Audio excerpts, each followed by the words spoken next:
ఆకాశం న్యూస్ కి స్వాగతం. ముందుగా ముఖ్యాంశం.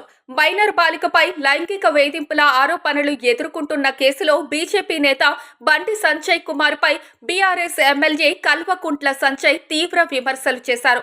25 ఏళ్ల వ్యక్తిపై ఆరోపణలు ఉంటే దాన్ని హనీ ట్రాప్ అంటూ తప్పుదారి పట్టించడం కుదరదు అని మండిపడ్డారు.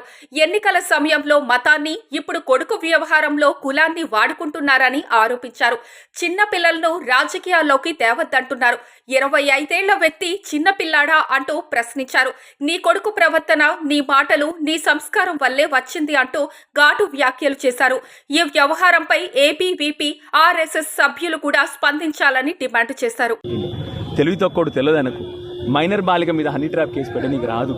ఎందుకంటే మైనర్ మీద ఒక 25 ఏళ్ల అడ్డగాడిగా లైంగిక వేధింపులు చేసినప్పుడు హనీ ట్రాప్ కాదు. ఆమె హనీ ట్రాప్ చేసినా నువ్వు ట్రాప్ అయినావు దాంట్లో.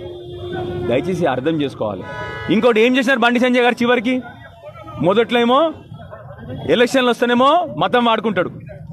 ఇవాళ కొడుకులు లుచ్చా పనులు చేస్తే నేను బీసీ బిడ్డను, నా మీద అరాచకం జరుగుతుందంటాడు.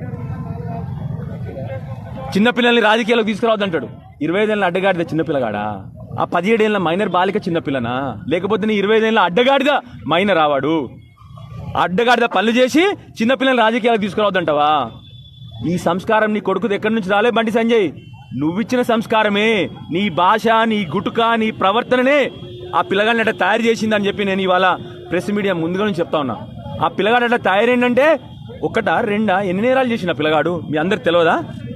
కొట్టుడు, ర్యాగింగు, బుల్లింగు, కాలేజీలలో అమ్మాయిలు వెనుక పడడము, వందల నేర చరిత్ర ఉన్న పిల్లగాడైనా ఎక్కడి నుంచి వచ్చింది ఆ సంస్కారం? ఆయనకు నువ్వు నేర్పించిన సంస్కారమే కదా బండి సంజయ్. నువ్వు మాట్లాడే భాష, ఒకరి పుట్టుక గురించి మాట్లాడతావు.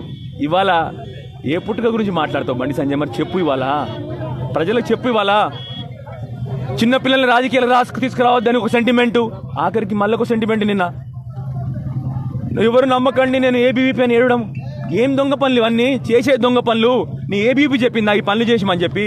నీ ఆర్ఎస్ఎస్ చెప్పిందా ఈ పనులు చేయమని చెప్పి? నేను దయచేసి నా ఏబీవీ మిత్రుల్ని, ఆర్ఎస్ఎస్ మిత్రుల్ని కూడా కోరుతా ఉన్నాను. నేను మీరు సమర్థిస్తా ఉన్నారా ఈయన? ఇవాళ నిలదీయండి. మీ అందరి ఇళ్లలో కూడా ఆడపిల్లలు ఉన్నారు కదా.